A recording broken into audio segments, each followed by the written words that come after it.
Good morning and welcome to the Casual Chef's Kitchen. It's Tuesday morning. I kind of had a little bit of a late night.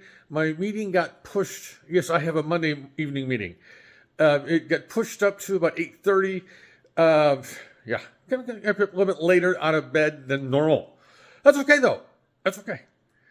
Last night I prepared lemon garlic chicken thighs with fragrant oregano rice.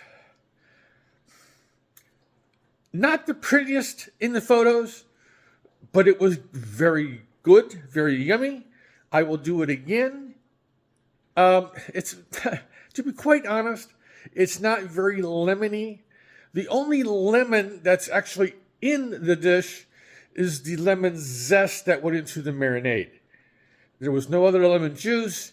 You could use lemon slices as a garnish, but that doesn't really add flavor. So I will share this recipe. It's super simple. Now the recipe actually calls for bone in, skin on, but I used boneless, skinless chicken thighs, which worked out perfectly. I prefer them. Easier to eat, easier to prepare personally. But I will definitely get this up. It is very good. I kind of probably not enhanced, wrong word. Add a little more oregano.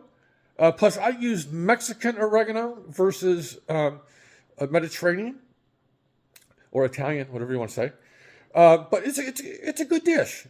It's good for a small family. Tonight, this is a super simple meal, but it's got some technique to it. And it's Ethiopian. I've had to produce two, count them. One, two, sorry.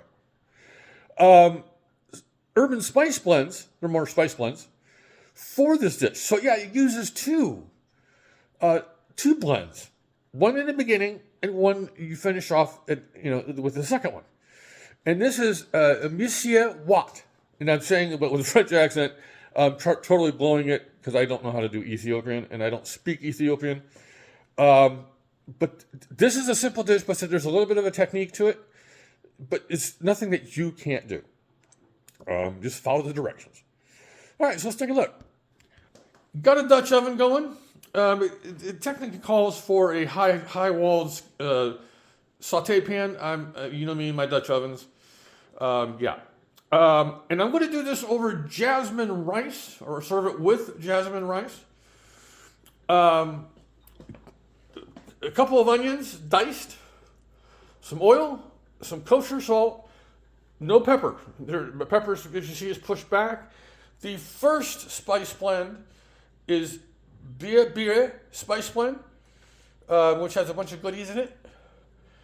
Garlic, ginger, a lot of water, and Misir dal, or also known as red dal. It looks orange, but they technically call it red.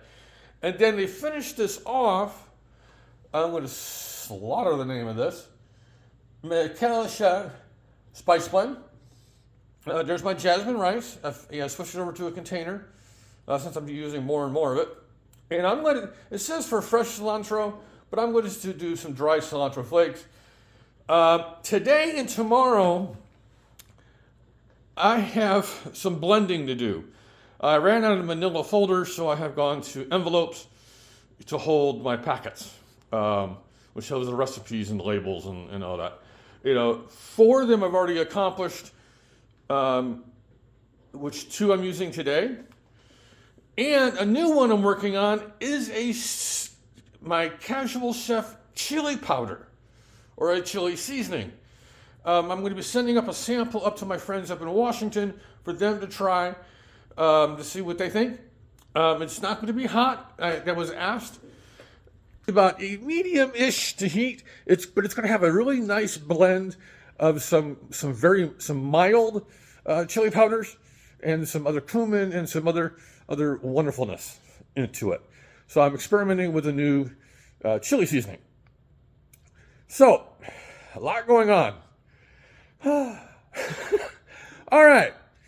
on this Tuesday, this Trumpeter's Tuesday, we'll call it, have a great day, eat great food, and have fun cooking.